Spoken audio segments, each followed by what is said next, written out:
and that's an economic crisis. Even if we had fully fixed the banks, we would have a problem from lack of aggregate demand. We're engaged in a familiar Keynesian vicious circle. There's high unemployment.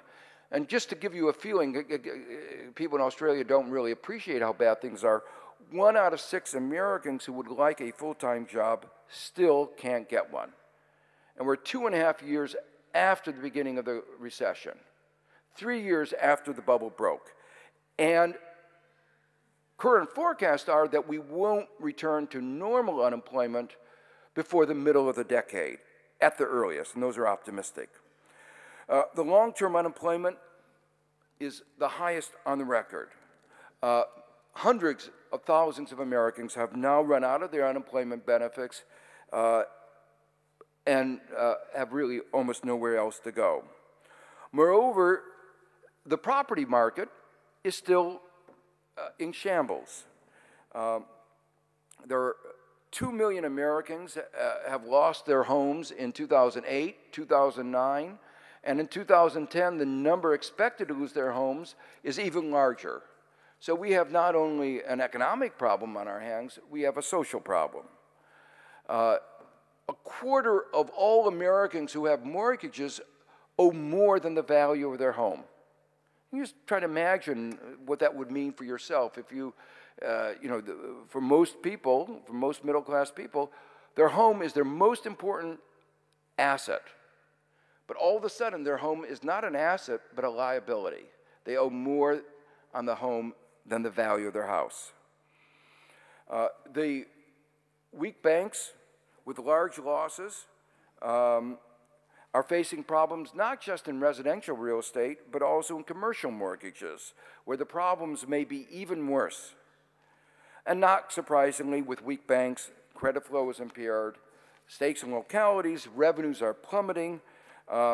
They represent about 1/3 of all expenditures. They've been having to cut back on spending or raise taxes, but in either case, a negative stimulus to the economy. As if all of this were not bad enough, further problems have begun to emerge since the beginning of this calendar year. The worries have been growing about large debts created to save the global economy. And that's leading to cutbacks in spending in many of the European countries, and in the United States, the likelihood of a second round of stimulus, which I think is needed, is very small, even though the economy is very weak. And the effects of these cutbacks, of not renewing the stimulus, will be to dampen global growth, as I said before, at the beginning, possibly leading to a recession, at least in some countries. I want to spend a moment on this myth of austerity because it's playing a role in the discussions here in Australia, and it's been playing a very big role both in the United States and in Europe. This is a debate that goes back a long way, back to the Great Depression. Whenever economies go into a recession, deficits rise. For the obvious reason, tax revenues go down, and spending on things like unemployment has to go up. And with revenues down and spending up, your deficits rise. That's true with before the recession, you have a surplus, as in the case of Spain. It's true if you have it before, even more true if before the crisis you have a deficit, as in the United States. Well, the current conservative response is cut the deficit through austerity, through raising taxes, one way, but usually not the way they talk about, but mainly through cuts in expenditure. The idea is that this austerity will restore confidence, and with this restoration of confidence, economic growth will be restored. So there's, in their mind, some notion of a confidence fairy that descends from somewhere, that drops its little drops of confidence dust on businessmen, and all of a sudden, as they see these government deficits down, they rush in and start to invest. Well, I wish it were true. But this is a theory that has been debunked over and over and over again. In this part of the world, in East Asia, you saw it very clearly in the last crisis in 1997-98. The IMF had that same philosophy. The IMF has been engaged in, you might say, experiments on this austerity philosophy. And they tried it out in Korea, Indonesia, Thailand. For an economist, these experiments are wonderful. We get new data. But for the people in the country, these experiments are disaster. And every one of these experiments has come out with the same conclusion. That austerity, that confidence fairy never seems to appear. As the economy goes down, confidence erodes, investment declines, and the downturn gets worse.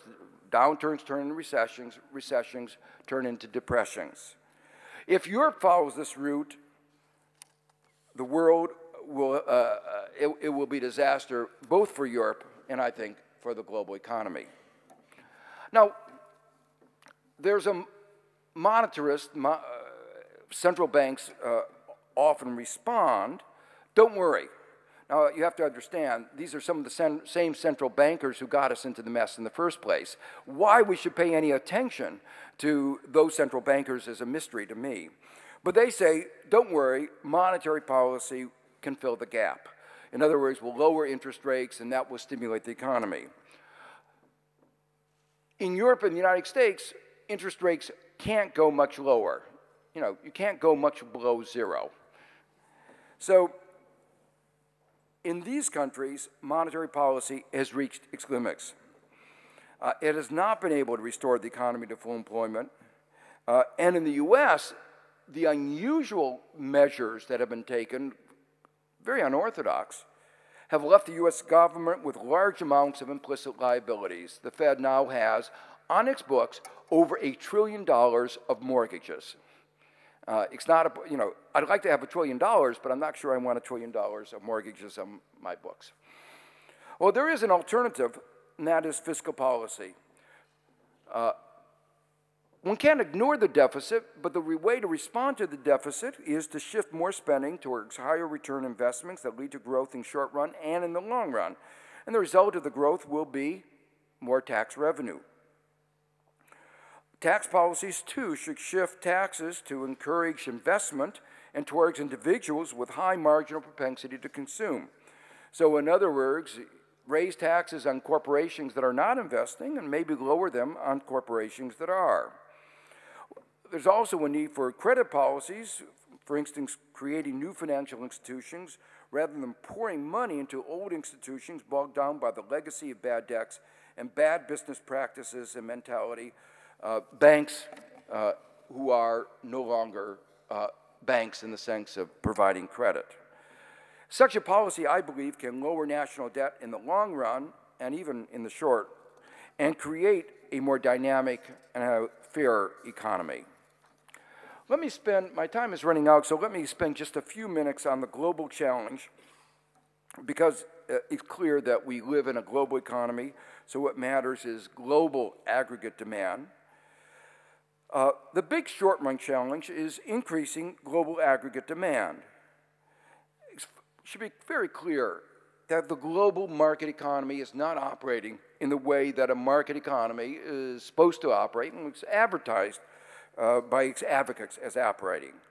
Because if you look around the world, what we see is large unmet needs, for instance, addressing the problems posed by climate change and global poverty. And at the same time that we have all these huge unmet needs, we have large underutilized resources, both human resources and capital. There's an irony that most of the waste of resources occurs after the bubble breaks. And the amounts of wasted resources in the United States alone is in the trillions of dollars. If we look at it in the global, it's even larger, obviously. And this waste of resources is a result of mistaken economic policies. And again, demonstrating that markets are not self-correcting, at least in the relevant time frame. And here it's important to keep in perspective certain basic points. all human institutions, all humans are fallible. We don't have any institution that is infallible. And that means there is going to be some waste no matter what one does. So it's not a choice between having a perfect government or a perfect market. And we always have to keep that perspective in mind. There will be waste in the private sector. There will be waste in the public sector. We should strive to minimize the waste in both the public sector and in the private sector. And there are things that we can do to reduce that waste. One of the most interesting initiatives I was involved when I was in the Clinton administration was an initiative called Reinventing Government. It was designed to reduce the waste. But no matter how hard you try in both the public and the private sector, there's going to be some waste. Now, in the case of this last crisis, we should be clear. The waste by the private sector, the misallocation of capital, is a waste of resources. The underutilization of resources is a waste of resources. That waste of resource is greater than almost any government outside of war has ever been engaged in. So we have to have some perspective. Yes, there was a little waste on the public sector, but the waste in the private sector is an order of magnitude larger. And it's hard to really keep this in mind, but that's true. And the second thing to keep in mind is that if you hadn't spent money to stimulate the economy, even if some of that money was wasted, if you hadn't spent money, you would have another kind of waste because you would have underutilized your human and capital resources. That's a waste. So your choice wasn't between one perfect policy and another perfect policy. It was between two imperfect policies. And in that choice, the right one was made. That you had to have some kind of spending to get your economy going. If you hadn't done that, you would have wasted huge amounts. And that if in that process a little bit was wasted, well, next time to try to do better, hopefully you won't have another next time. And if you get the right policies in place, you won't. But it's part of the fallibility of institutions, of human institutions, that we have to work to try to improve. Well, I want to spend just a minute talking about the sources of the weak global aggregate demand.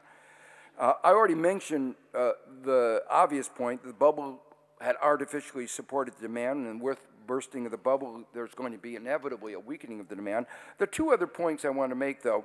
The first is that I've already referred to, is the fact that there is growing inequality all over the world, in most countries around the world.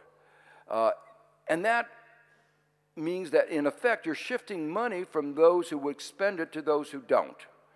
And in the United States, the way we sustained demand was to tell people, borrow and borrow and borrow. And that was clearly not sustainable. But there's another feature of the global economy that has not gotten as much attention, and that is the large accumulations of reserves in the trillions of dollars again. And much of this in response to the mismanagement of the East Asia financial crisis by the US Treasury and the IMF in the East Asia crisis. The prime minister of one of the countries that involved put it very, very bluntly. He said, we were in the class of '97. We learned what happens if you don't have enough reserves. The IMF marches in, you lose your sovereignty. It pushes on these policies of austerity that don't work, force you into depression. I said, never again. And so they and other countries started increasing their reserves. Now, why is that a problem? Well, when you're saving, putting in reserves, it puts you in a better financial position. That's a good thing. But